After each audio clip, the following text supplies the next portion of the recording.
Let me tell you about the day a man I know realized his entire career had been a trap. He had worked at the same company for 11 years, started at the bottom, stayed late when everyone else went home, volunteered for the projects nobody wanted, took on more responsibility every single year without asking for more money. He was the definition of a company man: loyal, reliable, excellent. And then, one morning, his manager called him into the office and said the words he had been working toward for over a decade. "We want to promote you. Senior Director, corner office, 20% salary increase, everything you worked for." He went home that night and cried.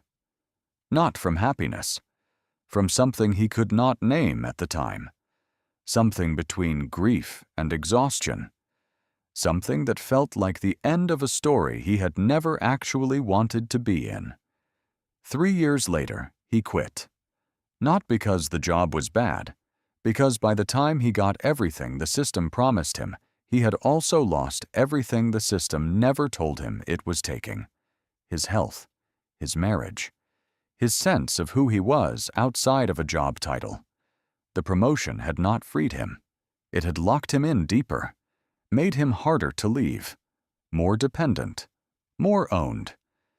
I am going to spend this episode talking about why that story is not unusual, why it is, in fact, the default story for ambitious men in the modern workforce, and why the ancient Stoics understood this trap 2,000 years before the modern corporation was ever invented. Because here is the number that should stop you cold. Only 26% of American workers say they are highly satisfied with their opportunities for promotion. Not 26% who got promoted. 26% who are satisfied with the entire system of advancement. The rest are either trapped, waiting for a promotion that will never come, or trapped inside one they should never have accepted. Only 18% of American employees say they are very satisfied with their jobs, the lowest level ever recorded. Researchers are calling it the Great Detachment. Men showing up, doing the work, performing excellence, and feeling absolutely nothing about it. And here is what makes this particularly devastating. The data shows that the more you advance, the worse it often gets. Because promotion does not just change your salary. It changes your identity. It changes what you are allowed to say and not say. It changes who you are responsible for. It changes the exit cost.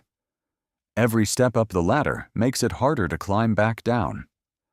Marcus Aurelius understood something about this that most modern men never will. He was the most powerful man in the world.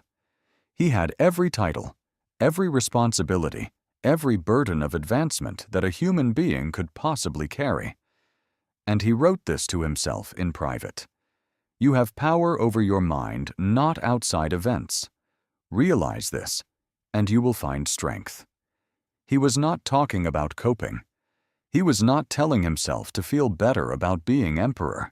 He was reminding himself every single morning that none of it was who he was. The title was a function. The role was temporary. The man inside the role was the only thing that actually mattered. Now, let us talk about what the promotion actually costs, because nobody puts this on the offer letter. The first thing a promotion costs you is time. Not just more hours at work, although that is also true. It costs you the right to decide how your time is spent. Before the promotion, you had a manager telling you what to do. After the promotion, you have a manager telling you what to deliver, and a team depending on you to figure out how. The freedom you thought you were earning is actually a transfer of stress from your manager to you. The second thing a promotion costs you is relationships. Suddenly, the colleagues you used to eat lunch with are now your direct reports. The informal friendships that made the work tolerable are replaced by professional boundaries you are now responsible for maintaining. 38% of American workers are dissatisfied with their opportunities for promotion, but the ones who do get promoted often discover that the social fabric that made work bearable was built on shared struggle, not shared success. The third thing a promotion costs you is clarity. Before the promotion, you knew exactly what success looked like. You delivered the work. It was good or it was not. After the promotion, success is suddenly political. It depends on your team's performance. It depends on your manager's priorities. It depends on quarterly results you cannot fully control. The Stoics called this the confusion between what is up to you and what is not. And the promotion moves the majority of your daily experience into the category of things that are not up to you. Epictetus, who was born a slave and became one of the most liberated minds in human history, wrote this: "Seek not that the things which happen should happen as you wish, but wish the things which happen to be as they are, and you will have a tranquil flow of life." That sounds like acceptance, but it is actually strategy. It is a directive to stop building your life around external outcomes you cannot control. And the modern career is built almost entirely on external outcomes you cannot control. The fourth thing a promotion costs you is the exit. This is the most expensive cost of all, and almost nobody talks about it. Before you were promoted, your lifestyle was sized to a junior salary. You could afford to quit. The math was uncomfortable, but possible. After the promotion, your lifestyle inflates. The mortgage gets bigger. The car gets better. The school fees arrive. And suddenly, the salary you fought for 11 years to earn is the exact amount of money you need every month just to maintain the life you built around earning it. The golden handcuffs, forged link by link every year you chose to stay. 51% of American employees are actively watching for or seeking a new job right now. Over half.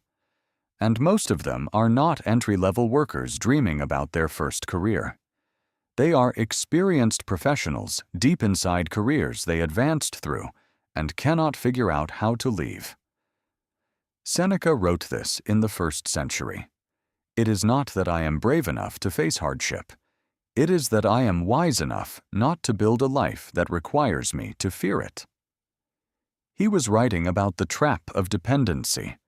The trap of building a life so expensive, so obligation-heavy, so deeply interwoven with the approval of external systems that the thought of losing it feels like the thought of losing everything. That is not security. That is captivity with a corner office. So what does a Stoic warrior actually do? Because I am not here to tell you to quit your job tomorrow. I am not here to tell you that ambition is wrong, or that career success is meaningless. Marcus Aurelius did not abandon Rome. He served it completely. He just never let it own him. The Stoic approach to the promotion trap is this: take the promotion if it aligns with who you are becoming. Not because the system says it is the next logical step. Not because refusing it would be awkward. Not because the salary increase solves a problem you never should have created. Take it because it builds something that belongs to you. Skills, reputation, knowledge, leverage, things that exist independently of the company that is currently paying for them. And while you're inside the role building, those things start the exit plan immediately. Not because you hate the job, because the warrior does not wait until he needs the exit to build it. The warrior builds it in peace, so he is never desperate in war. Only 26% of workers are satisfied with their promotion opportunities. That means the majority of men in this workforce are either waiting for advancement that will never come, or living inside advancement that has cost them more than they were ever told. Neither is freedom. Both are variations of the same trap. Marcus Aurelius ruled the most powerful empire on earth and chose every single day not to be owned by it. He had the title, he had the power. He had more advancement than any man in history. And he wrote to himself every morning, as if none of it defined him. That is the model. Not the man who refuses to advance. Not the man who burns everything down to escape. The man who advances completely gives everything the role requires and builds his inner freedom so aggressively, so quietly, and so consistently that when the day comes to leave, he walks out the door without looking back. The promotion is not the trap. Forgetting who you are inside the promotion is the trap. Do not forget who you are. If this episode hit you, follow the channel. New video every day.